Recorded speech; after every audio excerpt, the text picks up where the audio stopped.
It all started in 2003 when Beckham was keen on leaving the club due to his dispute with Sir Alex Ferguson, United coach during that time. Real Madrid and Barcelona were ready with their offer to sign him. So United started to search for his replacement, whom they found in the name of Ronaldo de Assis Moreira, aka Ronaldinho.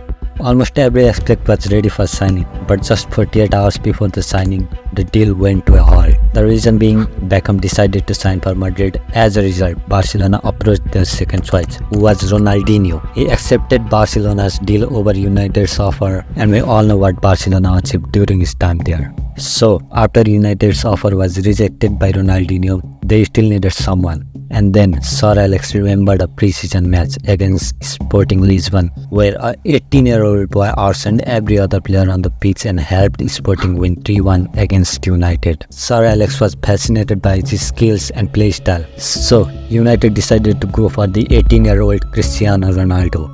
After joining United, he scored 118 goals and 69 assists in 292 league appearances, the most by any player in the Big 5 European League during that time. He also won 1 Ballon d'Or, 1 Best FIFA Men's Player, 3 times Player of the Year, 1 Champions League, 3 Premier League and many more, which was a dream run for any player. During this time, he became way too attached with the club and it was like a dream. But every dream has an end. And this dream ended in 2009 when he left United to join Madrid, where another dream run continued. During his time in Madrid, he became one of a kind, a machine, a leader, the GOAT, the best player in the world by winning 4 Champions League with 3 back-to-back and 4 Ballon d'Ors while in the club. His transfer to Madrid was regarded as the best transfer in football history during that time, but this run came to an halt after he won his 4th Champions League during 2017-18 with Madrid and decided to join Juventus right after the World Cup in 2018 to explore a new league. During his time in Juventus, he won the league twice and was top scorer both the times. Due to some issue within the club, he decided to leave Juventus in 2021, and during this time, many big clubs wanted to sign him, among which Manchester United and Manchester City were 2 of the biggest clubs. He was confused on which club to join, but one phone call from Sir Alex influenced his decision to join United, which later on became the decision to destroy his career. On his return, he realized the United he returned to was the same as he left in 2009. He was both amazed and shocked by the revelation. Regardless of the condition of the club, he was willing to give his best for the club and ended up being the top scorer for the club. The season ended better for United than they could have expected, at least by securing the Europa League slot. During this time, few of the managers were sacked and a new manager came in the name of Erik ten Hag. Erik had his own way of coaching and managing a team. He had shown his potential with his amazing run with Ajax during 2018-2019 UEFA Champions League. He led his team to the semi-finals of the league, which they ended up losing to Tottenham. Now, on arriving to United, Erik started to show what he could do when United returned to their winning ways. And it was during this time, Ronaldo's form started to dip. He was not scoring like before as he faced a family tragedy, which was he lost one of his twins at birth. After this, he could not mentally recover and was forced to warm the benches. During this time, he started to have some feud with the management, coaching staff and the owners. As a result, he was benched until the start of the World Cup, and during the World Cup, he did an interview with Piers Morgan, where he discussed everything I said here and about everything that was occurring within the club. He said that he felt betrayed by the club, the owners, which became a fuel to burn bridges between him and United. Because they wanted you to leave? Probably yes. They're trying to force you out? Yes, not only the coach, but the other 2 or 3 guys there around the club. At the senior executive level? Yes, that I felt betrayed.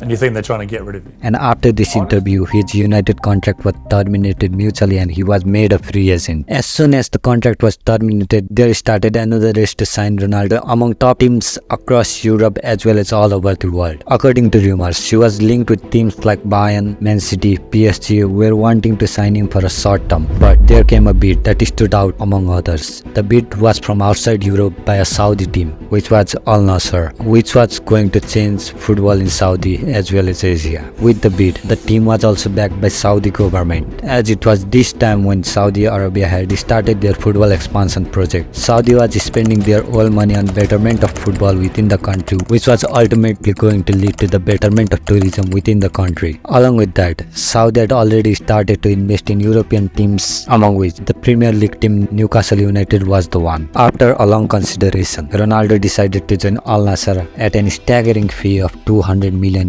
per season for 2.5 years. And the Saudi government just didn't stop at this. They gave more than enough funds for Saudi Pro League teams to start signing some of the top talents across Europe at an unbelievable basis. But a silence started. They didn't sign any new player for months, and nobody knew that it was the silence before the storm. And the pre-season market started, and then the storm started. Saudi team started to reach more and more top players across Europe from top teams and started signing them one after another with the wages which those players couldn't even deserve if they stayed in Europe.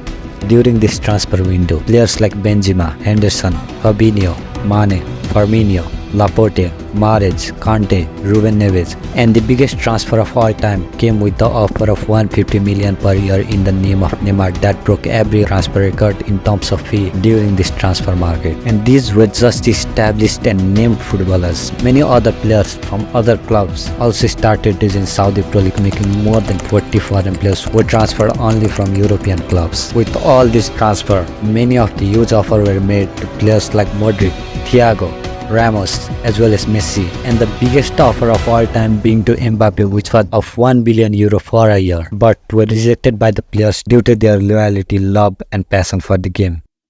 And now the question arises, how did the Saudi Pro League become a success? Well, the answer is simple. Saudi Pro League is targeting those players who are established world-class and have millions of fans, and those players are mostly 30 plus and are going to retire soon. As a result, fans would love to see them in action during their last days, for which they would have to go to Saudi Arabia. This action is going to promote tourism in the country, which was the ultimate agenda of the Saudi government. Now, if you look at the tourism stats of previous year, a number of foreigners have started to enter the country. Also, with that, the viewership and the popularity of the league has also increased, which can be regarded as success.